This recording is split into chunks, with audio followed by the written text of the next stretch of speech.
Hi friends, and welcome back, and welcome to a Fall Lovers collaboration. This is going to be not just cooking, but all things fall. So whether it's cooking, baking, DIYs, home decor, shopping, things like that, you're going to find it here in this playlist that I'm going to leave down below in the description box. So please be sure to check everyone's channels out. It is being hosted by Jessica at Jessica My Rose. This is a large collaboration, so I know you will find lots of fall inspiration with everyone's channels having a variety of content. I know you will love them all.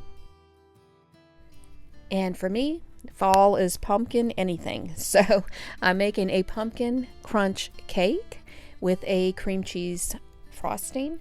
So for this, you will need 1 teaspoon of pumpkin pie spice, 1 yellow cake mix, and I'm using the 0 sugar just to help with my Weight Watchers a little bit, but you can use regular cake mix.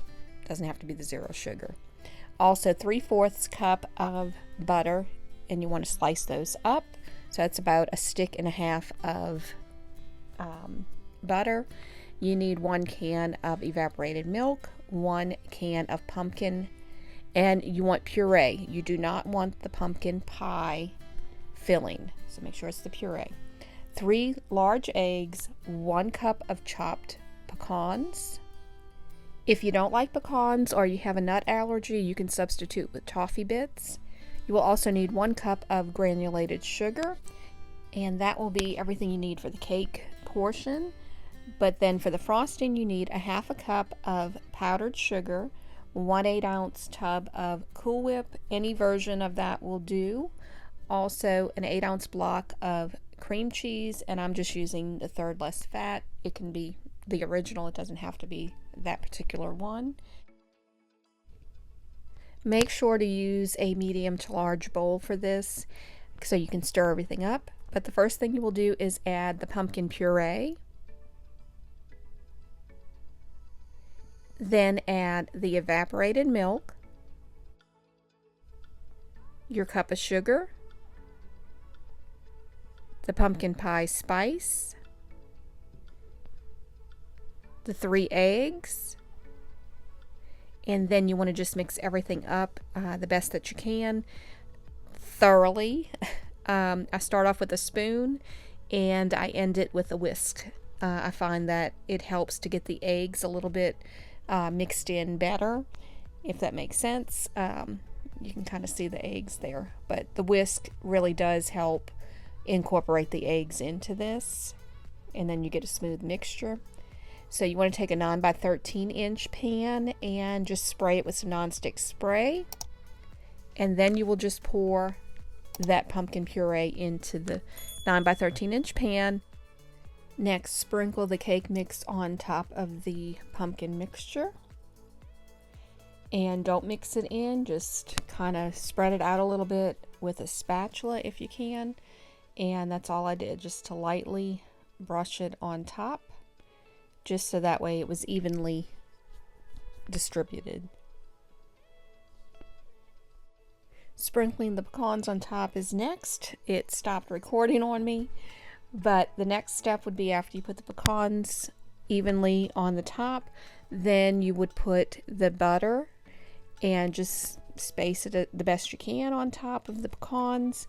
I decided to add some butterscotch chips to it. You don't have to do this. This was not part of the recipe. I just happen to like those with recipes like this. And the pecans, like I said, for whatever reason it stopped recording, so just go ahead and add that on top. And I will leave a recipe at the end of the video for a pumpkin earthquake cake that I've been making every year, and it's really good, so hopefully you'll try that one. This is what it looks like when it comes out of the oven. So you want to let this cool completely before adding the frosting to it. To make the frosting, you want to mix the cream cheese first, and I find when you mix that up first, it kind of helps blend everything else a little bit easier. So the cream cheese, then add the powdered sugar, and then fully incorporate that in. Make sure to wipe down the sides, scrape the sides down of the bowl to get everything in. Add the Cool Whip, and I usually, when I add the Cool Whip, do it on a lower speed, but make sure everything's fully incorporated. Then in your cake. So just an even layer over the top, and that is basically it for this. You can immediately cut a piece and have it, or you can put this in the refrigerator until you're ready to eat it, and it will last about 3 to 4 days in the refrigerator, but you do want to refrigerate it. But it was really a delicious dessert, and the topping, that frosting, is really good.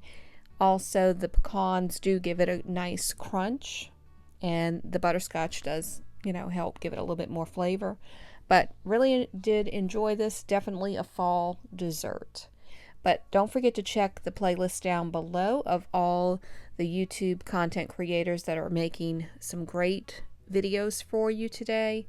And please don't forget to check Jessica's channel out as well, and show everybody some love. I know they would all appreciate it. But thank you so much for watching. I hope that you enjoyed the video. If you did, please give it a thumbs up. And if you're interested in seeing more like it, please click that subscribe button and the notification bell. That will notify you when I post new videos. Hope everyone has a blessed day. God bless y'all.